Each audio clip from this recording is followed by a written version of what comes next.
Hello and welcome to the Guts Podcast. I'm Joey Donovan Guido, and today we're talking with Katherine Chestnut about burnout, overwhelm, stress, and how mindfulness, breath work, and nervous system regulation can help.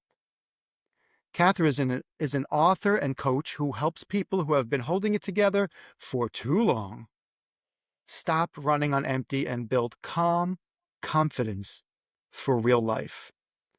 And with that, Katherine, welcome to the show. Thank you for having me, Joy. You're welcome.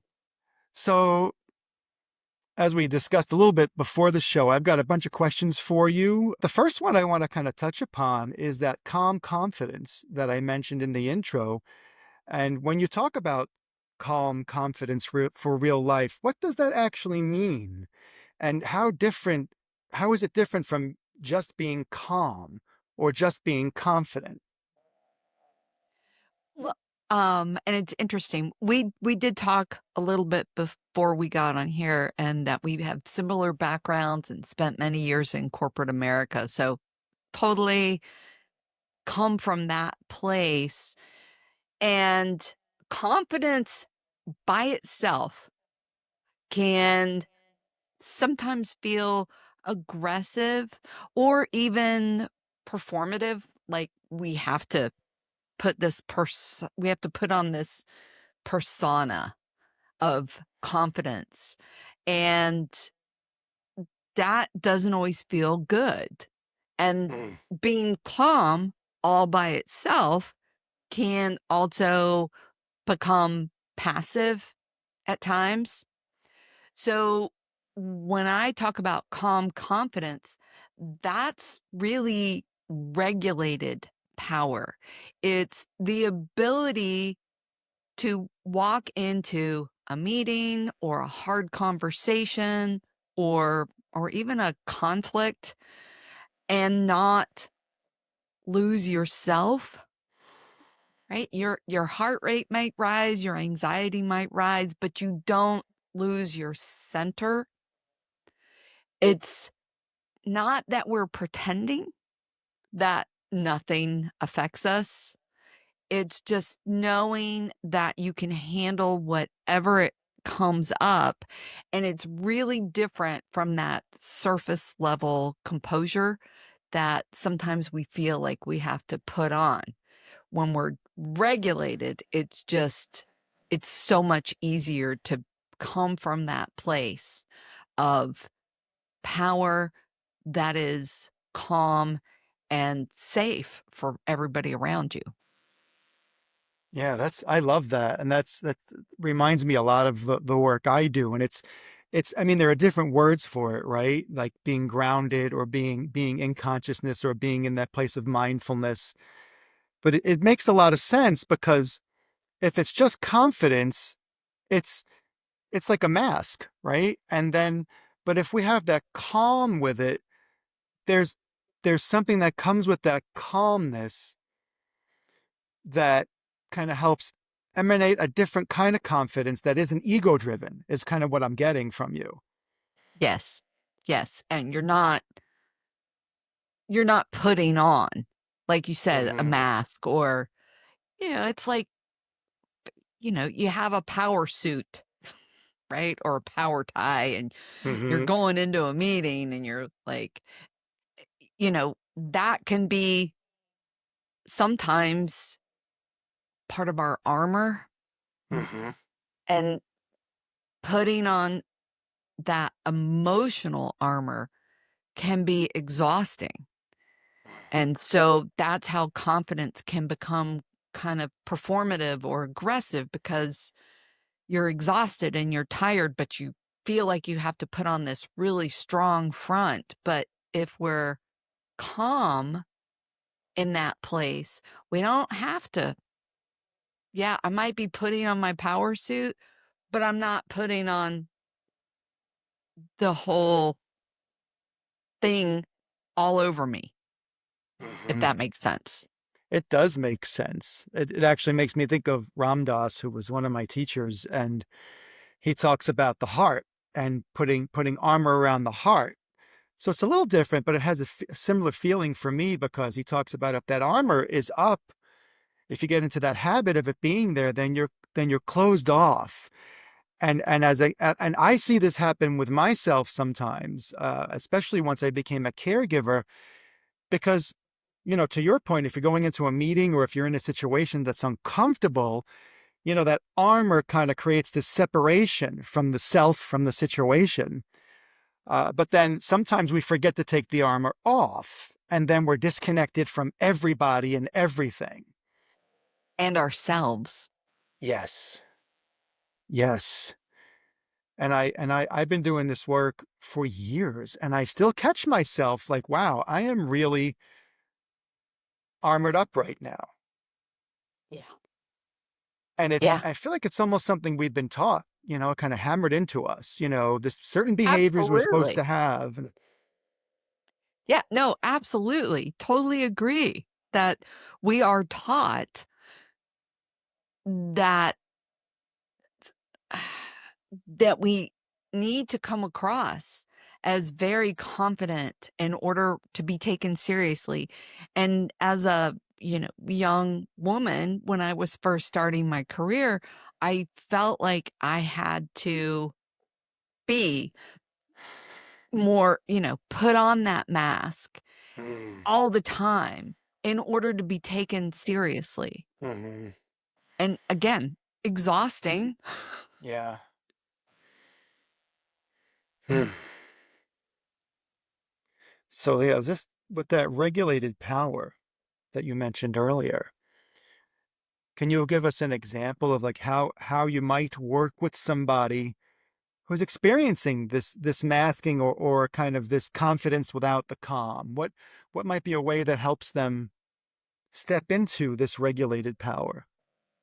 Well, most of the time when people are, coming to me or reading my books, they they know they're in this place. They feel a void, I guess. Sometimes people say they feel like they're just doing what they have to do to get by, Mhm. to survive. And the thing about being in that place is that it's not always dramatic. It's not like a big crisis or anything. I mean, I lived like that for years. I knew that I needed to do something, but it wasn't painful, right? I was productive, but I was tense all the time. I was, answering emails at 10 o'clock at night because I needed to clear the decks for the morning. But even so, the morning there's 20 more that need my attention, but we stay in that place because it's working, right? It's working for us because For those we get for those of you listening, that was some air quotes going on there around the yeah. word working. We get rewarded for being like that, right? We get promotions, we get praise, our KPIs are great, and we still feel that tenseness, that bracing, like we're waiting for the other shoe to drop. We don't know what it's going to be or what it's going to look like, but being in that tenseness and feeling that I'm just constantly in high pressure situation and tension is just that's the norm. Being stressed is just my normal. And it's not until I like to say gripping the death grip on the steering wheel of your life Hmm. until, we don't realize that we're doing that until somebody says, "Hey, you should probably take a vacation," and you can't take a vacation, or, "Oh, I can't be gone," and you can't relax. So that's what happens when people start myself. I looked for little things over the years to try and help myself, which is and, decades of little bits here and there, going to retreats and reading self-help books and so on and so forth. I don't need another task list.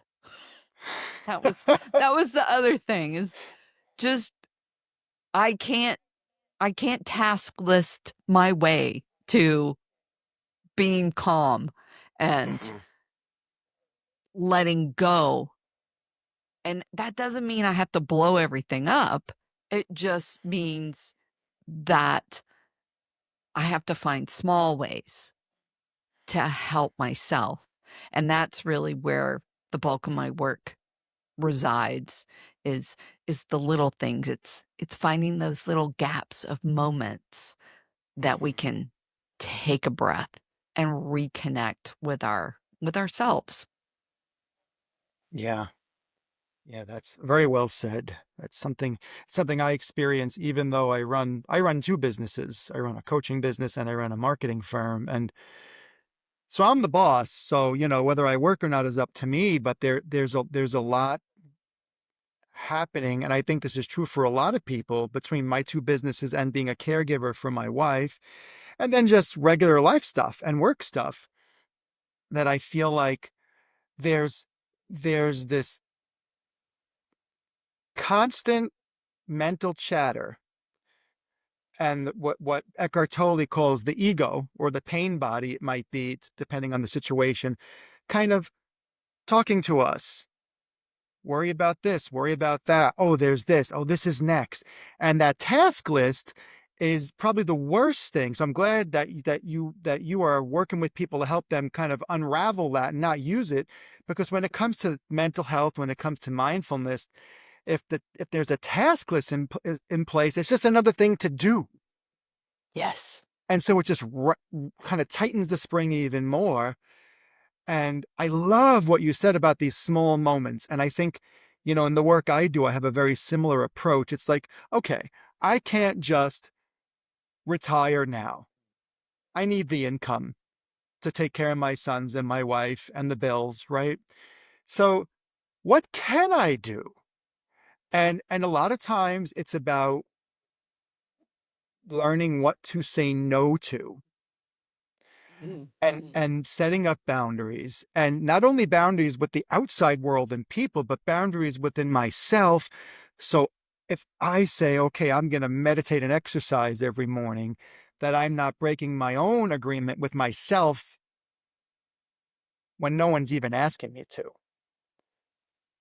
So, and I think a lot of it is kind of what I got from what you just said is there are tracks in the brain that says go go go, do do do, and we're kind of getting by. So we keep going down this track and we wear and we wear and we wear. It's like a pair of shoes that we never stop walking in. Eventually they have holes. They're still shoes. They still work.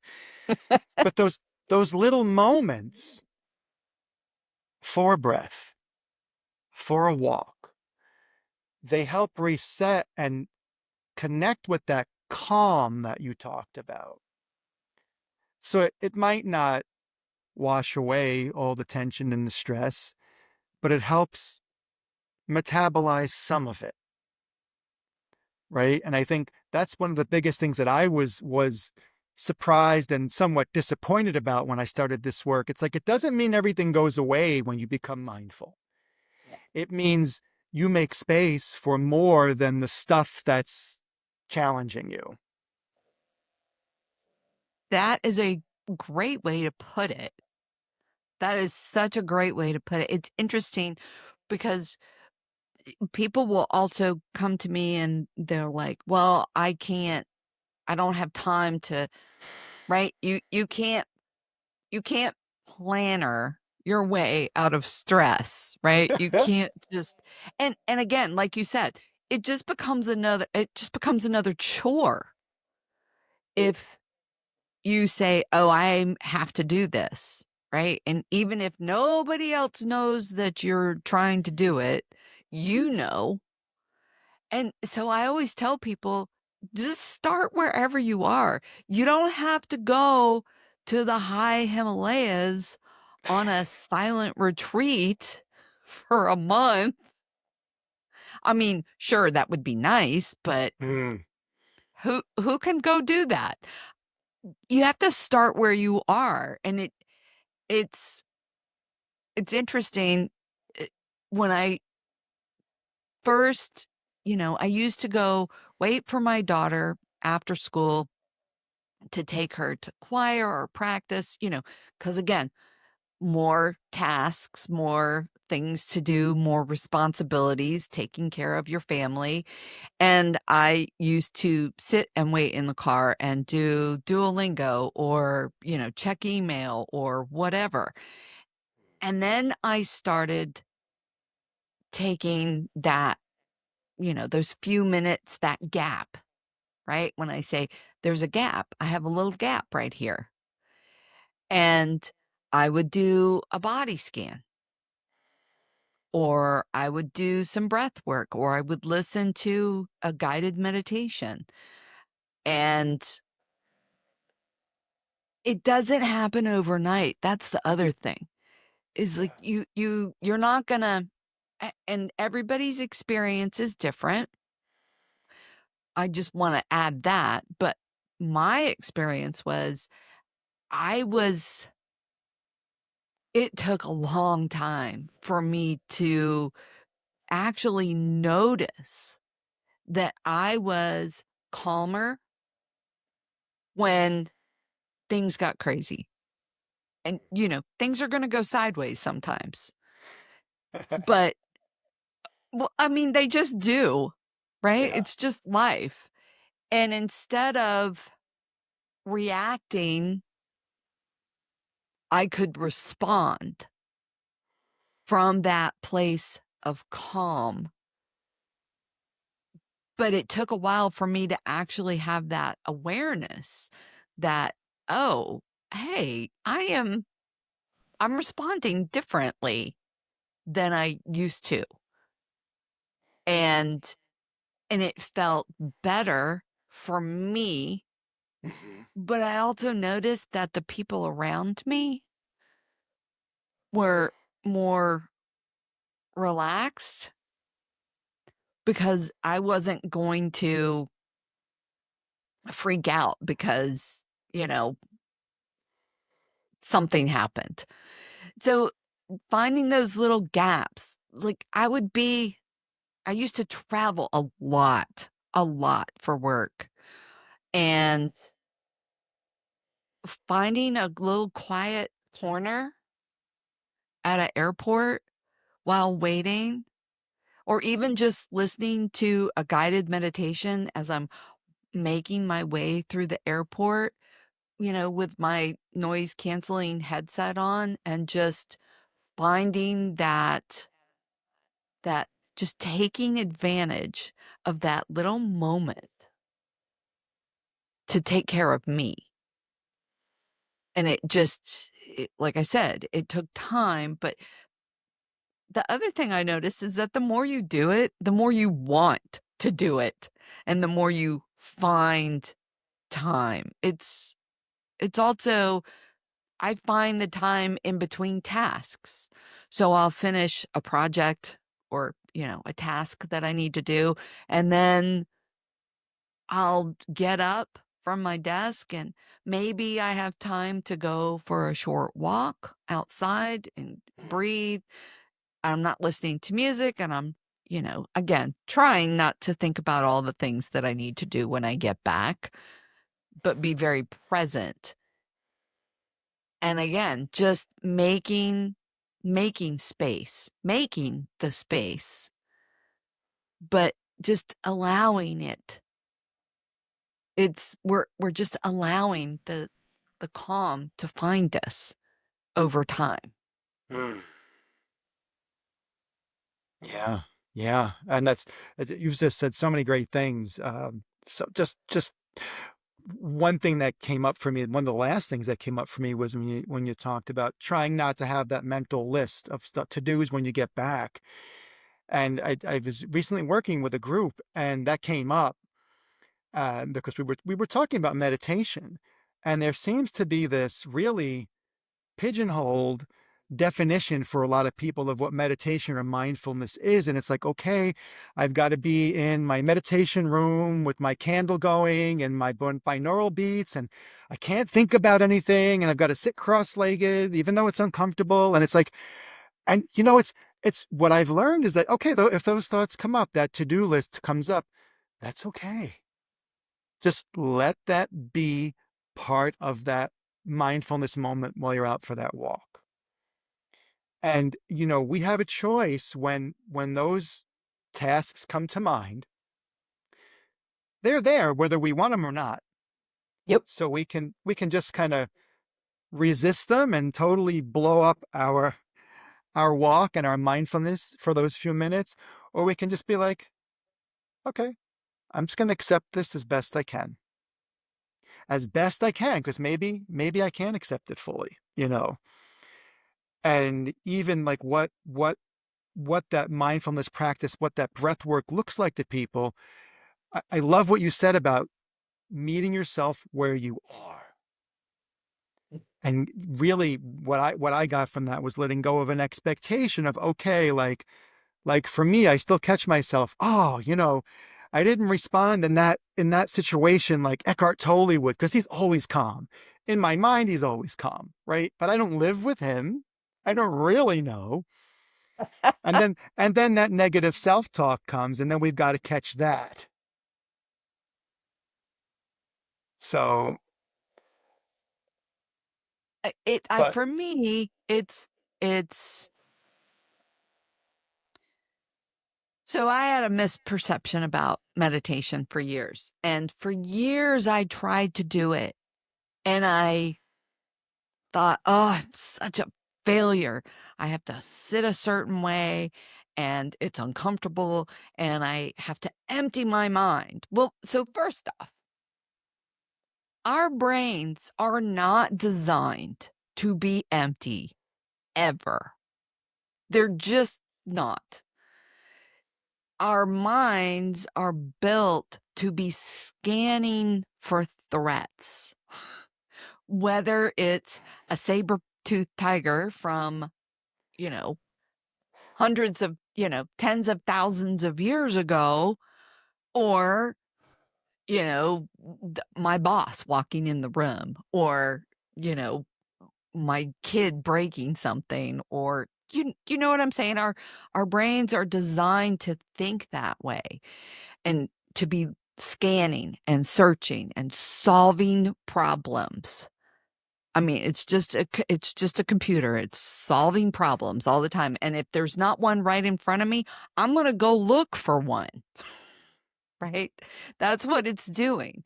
And for me, mindfulness isn't the absence of those thoughts, like you said, because the thoughts are going to come. It's recognizing that the thought came up and my brain wanted to go trotting after it like a dog chasing a car on the road trying to right? Um, and mindfulness for me is the coming back. It's the recognizing, oh, I see you running over there. Come back over here and let's just focus on our breath for a moment. Okay? Come back to the breath, brain, or come back to my body scan and my senses or my visualization or whatever it is that I'm trying to do, recognizing that and coming back. It's those little micro moments of return to me that gives us the ability to remain calm more regularly because we're aware. Mhm. And we're aware when our brain wants to go trotting off after something else to Yes. do. Like, nope, come back over here. I mean, it's not big stuff. It's little bitty stuff. and that little bitty stuff accumulates over time and becomes it settles in us with a calmness that we didn't have before. Mhm. Mhm. Yep, totally agree. Totally. And that recognizing, that's a great word for that awareness, that being the observer when your mind is that monkey, as they talk about, I believe in Zen sometimes, as opposed to believing you are that thought or an emotion, being able to recognize, okay, this is a thought or emotion I'm having, being aware of it. And that really, I find that once, if we're able to do that, that's actually a win. I've transformed my thinking from, oh man, look at all those thoughts I just had, to, oh, awesome. I was just observing that I was having those thoughts. I realized they're not me. They're just like an experience I'm having, right? I'm experiencing that thought or emotion. And it's very interesting because the way you frame things, the language you use is a little different than the language I use, but it points to the same things. Because that calm, at least the way I see it, that calm that you talk about that comes with the confidence is from that place of awareness, is from that place like, yeah, I'm feeling really uncomfortable right now. Not I am uncomfortable as if you are possessed by it, but that you are feeling it, like you feel the cold on a wintry day. Well, and it's important to recognize when we're uncomfortable because that's a signal for something. Or if we're afraid of something, that's, you know, our ego is the one that is fearful and nervous and things like that. And it's here to protect us. It's here to take care of us. So none of those things are wrong. Those feelings aren't wrong. They're valid for whatever reason. Maybe it's from something that happened in the past, but it's still there and it's Mm. valid that you're feeling it. But sometimes that's the other thing that I like to work with people is when you recognize a feeling that might be uncomfortable, fear or anxiety or whatever it is, instead of, I like to say, so just give it a name. Just just look at it and go, that's fear. And I don't have to judge it. I don't have to figure out why, because sometimes there is no why. It's just what it is, right? But your whole point about just there it is. Okay. I am not that. I feel fearful, but I am not fearful. And yeah, I was actually talking about this yesterday with a group and just the whole mindset. And, instead of saying I am, I feel. And I love that you put it that way. It's so interesting, isn't it? How a little thing like semantics, just a change of a word, can immediately, because it's working with the brain, right? Instead of the brain working on us, and it's such a small shift, I think, that makes such a huge impact. And like you said, the more we do it, the more we want to do it. And I think, and depending on the day, obviously there are shifts in how easy or difficult it can be. And that's part of the process. That's part of being human. But it's also, it becomes, these tracks in our minds where we've gone and where we've been taught to go since childhood. As we create new tracks, it does become easier where we don't have to stop and think about it so much. That our language does start to say, I feel yada yada yada. And I love what you said about I just naming it, because naming it, one, helps clarify what you're experiencing, and it also helps separate it. Yes, because it's not who I am, it's what I'm experiencing. Yeah. So it's so different. And for me, mindfulness comes in so many different forms. Yes, meditation was one of the things that I finally came to recognize when I realized, oh, I'm not going to empty my brain.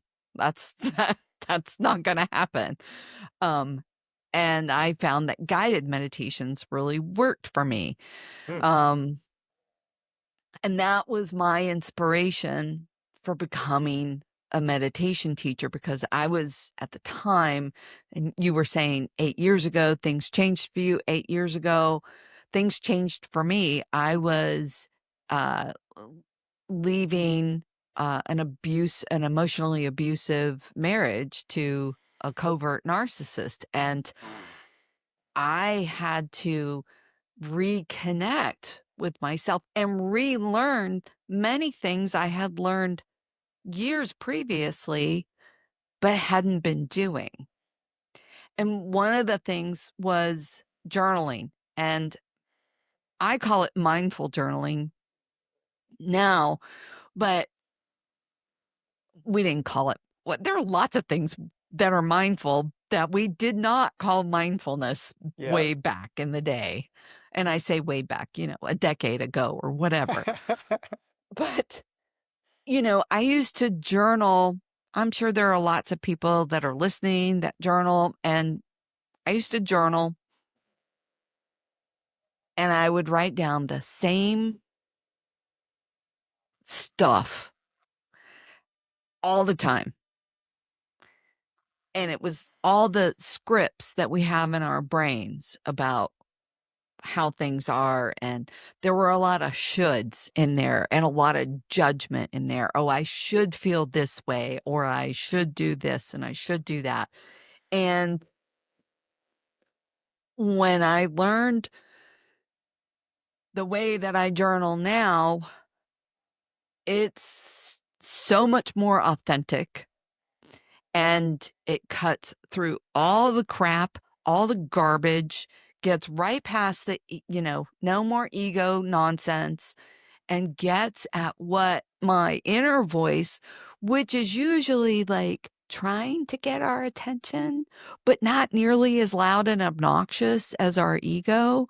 So, you know, when I learned that and I came back to that, I wrote my first book was about that. And I thought about that for 17 years because it was so powerful for me. So that's why I wrote that book because I was like, if this is helpful for me, I know it's got to be helpful for other people.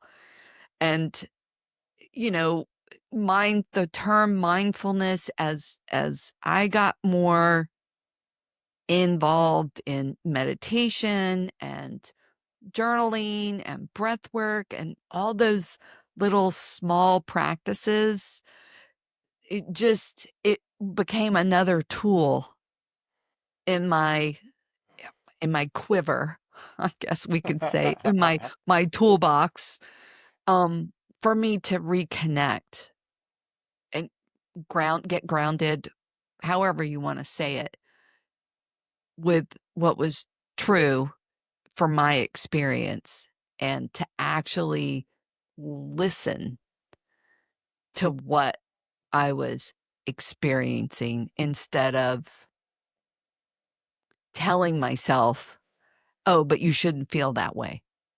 Because I that used to be in my language. "Oh, you shouldn't feel that way." No, I do feel that way. I don't even have to know why, and I'm not gonna judge it. Um, but maybe I'll journal about it or I'll just breathe through it, whatever it happens to be. But embracing that is how I came to where I am right now. Yeah, I love this conversation. I feel like we could just talk all day about this stuff. And it's amazing just these we just met today, and there are a lot of these parallels that are just, and I think it's probably true for a lot of people. And you mentioned that the guided meditations work for you, and I think that's really important, both to mention guided meditation for people to try, and maybe even more importantly, what works for you. And, Yes. like me, I love to go out for a walk run. I put my headphones in and I typically listen to Ram Dass. And to me, it's like it's this physical activity which helps me metabolize stress and trauma. I'm listening to something, sometimes he's just telling silly stories. Sometimes it's like, oh wow, this is like, oh, this real learning that comes. But it all kind of makes this experience for me that works phenomenally. And but like someone like my wife, the thought of going out for a walk run, she has fibromyalgia, just the thought of it is painful. So that wouldn't work for her, you know. And I think what I've seen, what I've experienced is that so many people almost need permission. And if this sounds like you, if you're listening or watching, if you do feel like you need permission, consider it granted, but more importantly, give it to yourself to do what works for you and not what someone else is telling you to do or what you should do. There's a guy named Hale Dwoskin, and he did a program that I learned years and years ago, which of course I can't remember the name of right now. But he would always say, "Don't should on yourself." Yes. So, you know, and it's look, if reading helps you feel mindful and calm, great. If you hate reading, try something else. It's all trial and error. And what works today may not be the thing or the combination of things that you do tomorrow. Yep. Yep. That's why I love being able to, you know, I have so many different resources Mhm. to pull from because sometimes I don't have time. I discovered Insight Timer 10 years ago and started listening. And initially, I was listening for things to help me recover from the emotional abuse. And actually, there wasn't enough to satisfy me. And that was actually what inspired me to become a meditation teacher Wow. because I wanted to create more of that type of content or, more of that those types of meditations. But the more I got into it, the more it just kind of naturally flowed out into other things. But absolutely, I mean, sometimes the visualization is not going to work, and sometimes it will. Yeah. And sometimes we outgrow things. Sometimes things that have worked for months or even years just don't. And it doesn't mean we're doing it wrong. It means, okay, maybe it's time. Sometimes you get bored of the same coffee every day. You want to change it up, right? Or the same lunch every day. And as we evolve, it's just it's almost I find it now interesting and exciting when something new comes and it starts to feel like, oh, this is another piece of the puzzle. Like you talk about tools, or I like the quiver because like, it's like, all right, which arrow do I want to take out now to what's going to best address this. So you're kind of like Legolas from the Lord of the Rings. So yes, I am a Lord of the Rings geek. And what's funny, what's very funny, this kind of just came up, but even for me, sometimes I will take a 10-minute break from work. I work from home and I will go watch Lord of the Rings. And as long as it's not fight scenes, which I usually skip over, for me, there is something very grounding and calming and familiar. And so there is a lot of comfort in seeing these characters that I know so well. And just something like that, or we'll watch baking shows. We've watched this Bobby Flay every day. And it's, in one sense, they're like, are we lame? And we're like, no, we are regulating right now. It's funny you say it because I read every single day, and I read murder mysteries. Hmm. It's like a little puzzle, and I don't know, it's very relaxing to me. And then I also watch, a cooking show called Auntie Chef Oh. on YouTube, and he has a new video every week, and it's hilarious, and he's been teaching himself to cook for years, and it's just it's a great way to just, like, yes, I get to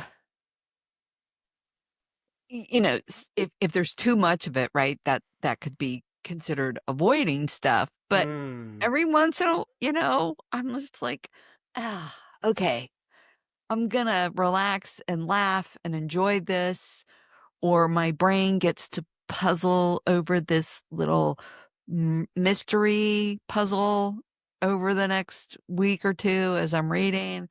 Um, it's just it's all different things. I Yeah. think that's the best part about it, is that we have what works for you doesn't work for me. I love a Hmm. walking meditation, um, and you like to go walk, but you like to listen to somebody else.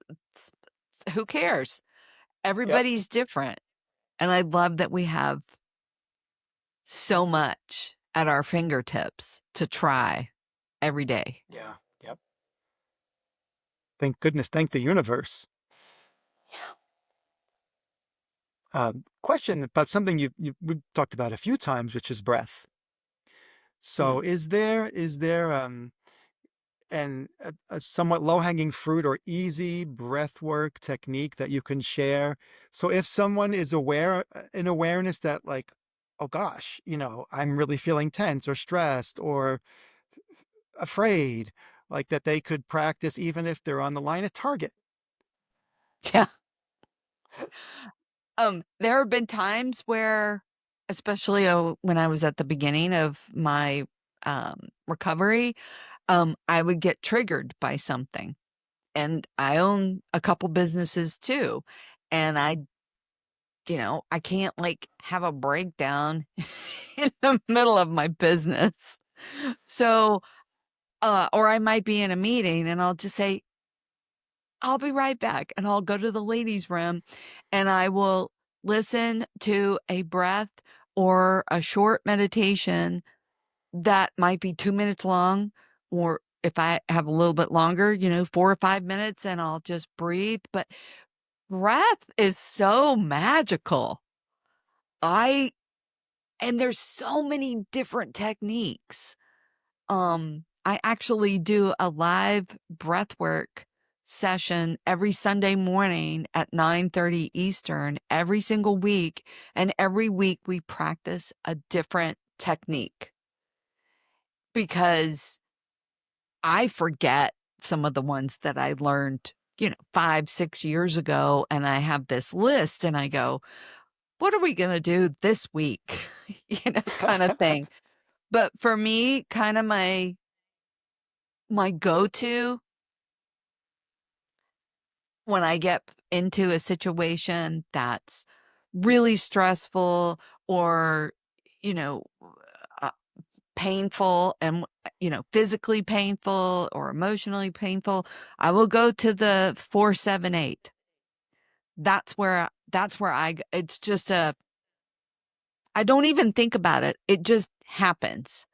And I that's where you inhale for 4, you hold for 7, and exhale for 6. And that is designed to relieve stress and improve focus because the counting, right, gives you that focus, and you're focusing on your breath, matching up with that rhythm.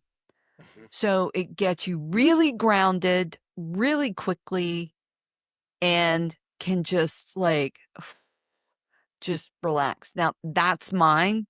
Something that I taught my daughter when she was, younger was box breathing because kids love something simple like that. I can draw a box, and I will just I said, "Just run your finger on the sides when you're doing the box breathing." And so, you know, kids can do that, which is great. Adults can do that because you can see that box in your mind. So inhaling on one side of the box, holding on the next side, and then exhaling on the third side, and then holding again on the fourth side, and just repeating that over and over again. That's great. I've never heard that one, but I love it. Oh, really? Yeah. Oh, Yeah. yeah. And she still does it. She says, "Mom, I had to do some box breathing in that, exam." Like, "Okay." Huh. And what I also like about both of them, what I love about them is that it's it's it's self-paced. Yes. So because I know when I listen to guided meditations, sometimes they're like inhale, exhale, and being a runner, my inhale and exhale cycle is typically much longer than what the facilitator is suggesting. So I'm not kind of going to their beat, I'm going to my own. And but with these, that you can trace the square as slowly or as quickly as you like. And also with those, you have 4 counts in, 7 counts hold, 6 counts exhale. That can be at your own pace. What's great about that too is that you're giving the mind something to do, to focus on. So the mind and the body and the vagus nerve included are all working insieme, as they would say in Italy, together. Yes. Yeah, so that's a little thing I've learned too, is that we got to, if we involve the mind to work with the process, it helps get rid of some of those lists and those fears for a little Yes. while. The lists are still gonna be there. It'll Yep, be alright. They'll be there yep, when we come back. yes, they will. So I do have a question for you that's slightly tangential, and it's about regulation. What role does the nervous system play in burnout? Because we've talked a lot about burnout, we talked about the breath, but what role does the nervous system play in burnout, decision making, and emotional control? And why don't we talk about this enough? Well, it's interesting because it's happening all the time. Our nervous systems they're the gatekeeper. Are you the key master? I'm the gatekeeper. Alright, you wanna go a little nerdy there, we just but our nervous system is the gatekeeper, and when we're, dysregulated, right? Feedback and feedback from ourselves, feedback from other people feels like criticism. And sometimes it might even feel like an attack because we're so jacked up, stressed out all the time. And even if, here's an example, you send somebody a message, you send them an email or a text or whatever, and they don't get back to you for a day or a few hours, like kind of normal response time. But again, if we're dysregulated, it feels like we're being rejected. And if I have to make a hard decision, it feels like this huge catastrophic, "Oh my god, am I making the right decision? If I make the wrong decision, this is gonna happen. If I" right? Like, our brain starts twisting around up on itself. And we don't talk about it because it's not really as sexy as talking about, "Here's a mindset hack for, you know, Mm, here's the latest mindset hack for that's on trend or whatever it happens to be, right? Like those things sound, oh, if I just do that, that's great. Okay, right. done that. So when we're doing these things, right? When we're doing breath work or mindful journaling or any kind of mindfulness practice, it's slower, and I said that at the beginning. It's a slower,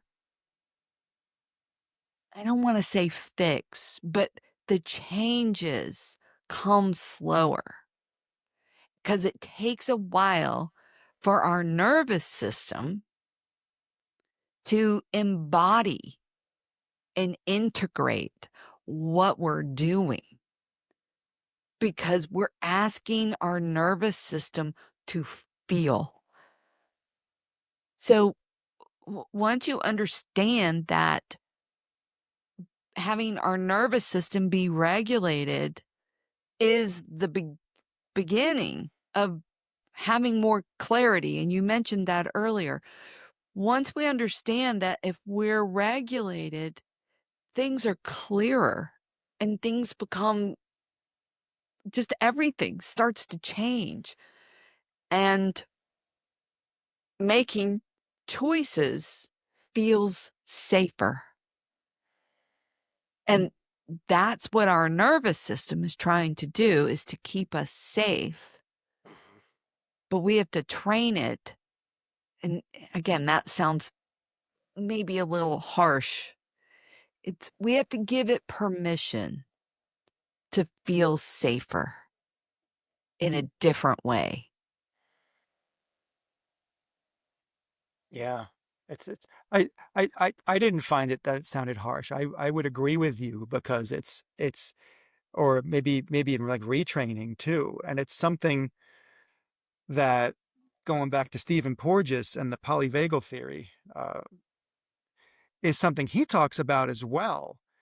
And it's if we don't feel safe, we could be perfectly safe. Like right now, I'm in my home office, my studio. I got the house to myself. Everything's fine. I am safe. And if my mind was experiencing fear or worry or whatever, some kind of negative thought or emotion, and I didn't feel safe, that feeling unsafe kind of cancels out the actual being safe, Yes. right? Which keeps us in this fight or flight mode. I'm just reiterating what you just said in a little differently, and then it's those decisions when we're regulated, yes, they feel a lot less scary.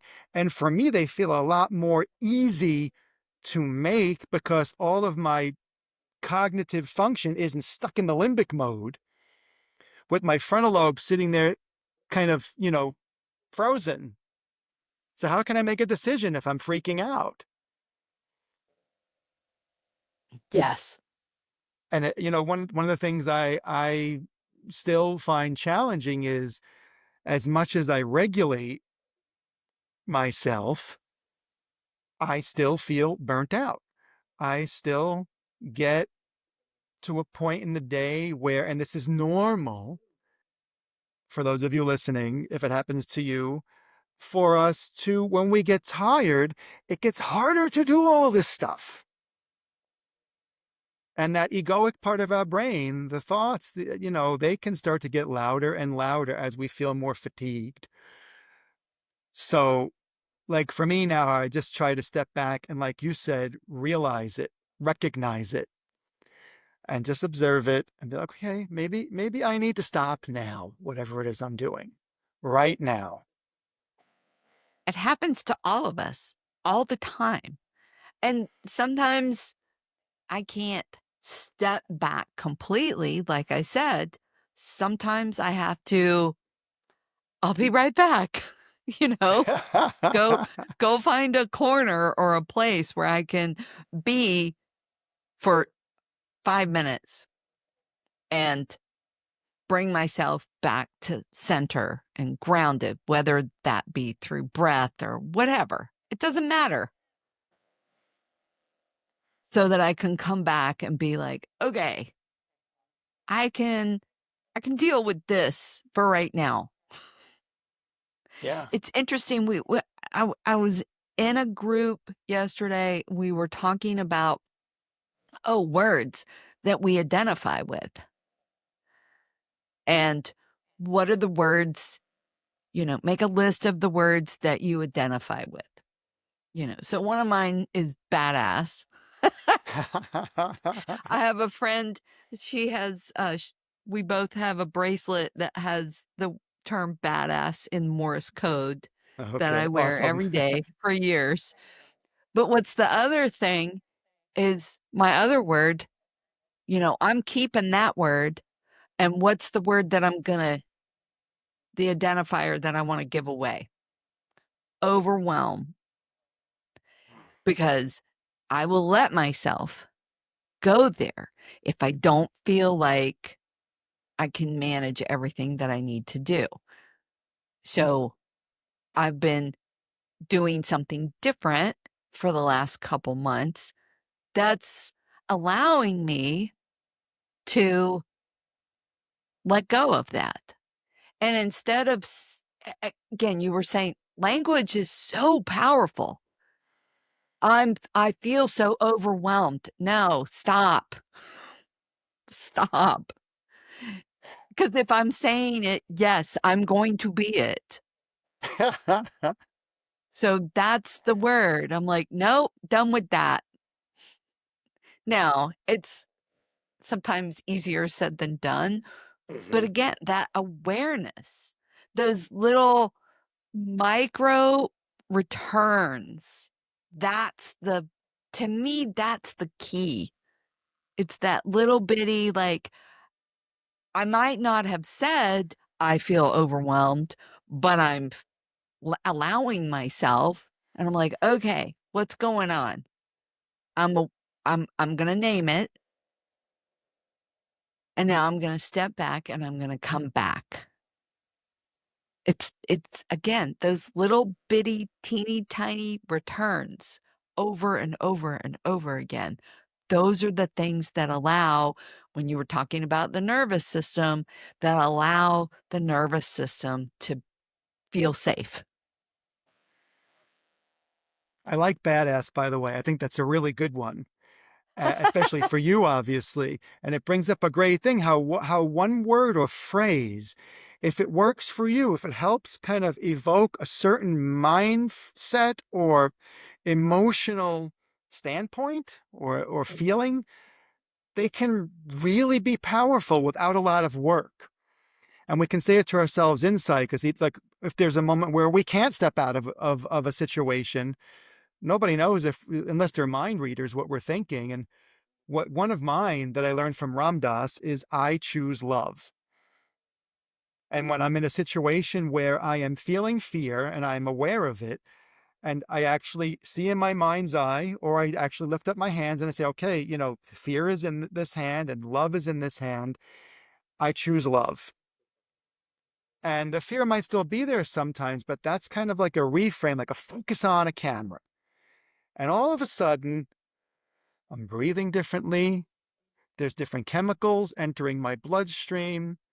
My vagus nerve is telling my mind, you're okay. And I just feel even different right now, just from that explaining it to you. And these are the things, those little moments, like you said, as we find them, they start to help us evolve and make space for more than the things that used to take up all of our vision. And with that, Katherine, I'd like to thank you for being a guest on the show today. You were amazing. Thank you for having me. This has been a great conversation, and yes, we're our language may be a little different in places, but we're still going to the same place, and I Mhm. love that too because there's so many different ways to express a similar concept, and that's why some people are going to resonate with one thing and some people are going to resonate with another. And I love that we got to go through that together. Me too. Me too. And if you're looking to learn more about Catherine or about her coaching, her courses, or her books, which look amazing, by the way, you can visit her website at katherinechestnut.com. And that's KatharinChestnut.com. And if you want to take her free mindfulness quiz, you can go to her website and it's /mindfulness dash quiz. And this will all be in the show notes, so you can grab them there too. And with that, yeah, this has been great. Thank you again. Thank you for having me.